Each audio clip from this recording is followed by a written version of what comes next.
નમસ્કાર. બોલ મારી અંબે, જય જય અંબે, ગણપતિ બાપા મોરિયા, અગલે બરસ તું જલ્દી આ. આવા નારા સાથે ભાવિક ભક્તો માં જગદંબાના ભાદરવી પૂનમના મેળામાં જઈ રહ્યા છે અને ગણપતિ દાદાના વિસર્જનમાં પણ જઈ રહ્યા હોય છે. ત્યારે તમામ લોકોએ સરકારી તંત્રનું જે રીતે આયોજન થતું હોય છે, જે રીતે વ્યવસ્થા કરી હોય છે તેનું પાલન કરવું જોઈએ.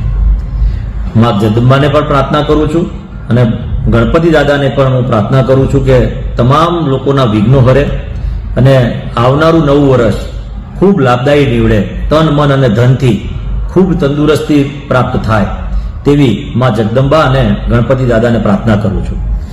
સાથે ભાદરવી પૂનમના મેળામાં જતા પદયાત્રીઓને વિનંતી કરવાની કે તમે જ્યારે પણ ચાલતા હોય છે, જે દિશામાં વાહનો જતા હોય છે એ દિશામાં આપણે પગપાળા જતા હોઈએ છીએ. આપણે એવું કરો કે એની વિરુદ્ધ દિશામાં, એટલે કે સામેથી વાહન આવતું હોય તે દિશામાં આપણે પદયાત્રીઓ તરીકે પગપાળા જઈએ, જેથી કરીને સામેના વાહન કંટ્રોલ બહાર હોય કે કંટ્રોલમાં ના હોય તો તેવા સંજોગોની અંદર ક્યાંક નુકસાન ના કરી શકે ને આપણે પોતાના બચાવ સમક્ષ, આપણી આંખની સમક્ષ થતું હોય એટલે આપણે બચાવમાં પણ આપણને એ ફાયદારૂપ રહે છે. તેવી જ રીતે ટ્રાફિકોના નિયમોનું પણ આપણે પાલન કરવું જોઈએ. સાથે સાથે આપણે ગ્રુપમાં ચાલીએ, નહીં કે કોઈ એકલા. રાત્રે કોઈ જગ્યાએ આપણે એવું થતું હોય છે કે એકાંતમાં ચાલતા હોય છે, એના કારણે કોઈ ઘટના બની જતી હોય છે. બીજી વસ્તુ ઘણી બધી એવી પણ છે, જેવી રીતે રાત્રે આપણે ચાલતા હોય છે તો પેલી પટ્ટી આવે છે જે આપણે ઘણા બધા હાથે બાંધતા હોઈએ છીએ, રેડિયમ ટાઈપની પટ્ટી કે એવી ટી શર્ટો પહેરીએ, કાં તો મોબાઈલની એલઈડી લાઇટ વાપરીએ, કાં તો નાનો ટોર્ચ હોય જોડે રાખીએ કે જેથી કરીને ખબર પડે, અને ગ્રુપમાં ખાસ ચાલીએ. તેવી જ રીતે ઘણા બધા કહેવાય કે સાવચેતી આપણે રાખવી જોઈએ. કેમ્પો કરતા હોય છે પદયાત્રીઓની સેવા માટે, તો સ્વચ્છતા જાળવવી આપણી ફરજ છે. પદયાત્રીઓ ચાલતા જતા હોય છે તો કચરો એનો યોગ્ય જગ્યા પર નિકાલ થાય, ક્યાંય રોડ ઉપર કચરાનું કહેવાય નાખીએ નહીં. લાખોની સંખ્યામાં પદયાત્રીઓ માં જગદંબાના ભાદરવી પૂનમના મેળામાં દર્શનાર્થે પૂનમના દિવસે જતા હોય છે. ત્યારે આ તમામ પ્રકારની સાવચેતી આપણા માટેની સાવચેતી છે. મેં પહેલા પણ કીધું તમને કે જે રીતે આરોગ્યની પણ કાળજી તેવી રીતે રાખવી જોઈએ. આરોગ્ય માટેના કેમ્પ પણ થતા હોય છે. રસ્તામાં આરોગ્યની દવા આપવા માટે પણ લોકો હોય છે.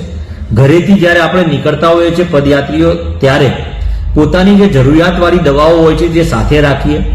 તમામ જગ્યા પર સ્વચ્છતા જાળવીએ, પોતાના શરીરનું ધ્યાન રાખીએ, ક્યાંય કોઈ ઘટના ના બને, એક્સિડન્ટ ના થાય તેવી પણ સાવચેતી આપણે સર્વ રાખીએ તેવી વિનંતી કરું છું.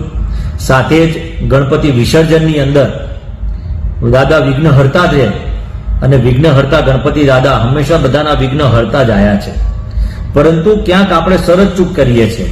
તમામ સરકારી તંત્રને વિનંતી કરું છું કે જે જગ્યા પર ગણપતિ વિસર્જનની વ્યવસ્થા થવાની હોય ત્યાં પોલીસ બંદોબસ્ત પૂરતા પ્રમાણમાં રાખે, સરકારી અધિકારીઓ રાખે. જ્યાં પણ ગણપતિ દાદાના વિસર્જન માટે ગણપતિ દાદાનું સ્થાપન થયું છે ત્યાં કોઈ અધિકારી જઈને એને સૂચન આપે, એવું સુંદર આયોજન થાય તેવી હું સરકારી તંત્રને પણ વિનંતી કરું છું. સાથે સાથે તમામ ગણપતિ દાદાના ભાવિક ભક્તોને વિનંતી કરું છું કે વિસર્જન વખતે ખૂબ કાળજી રાખે.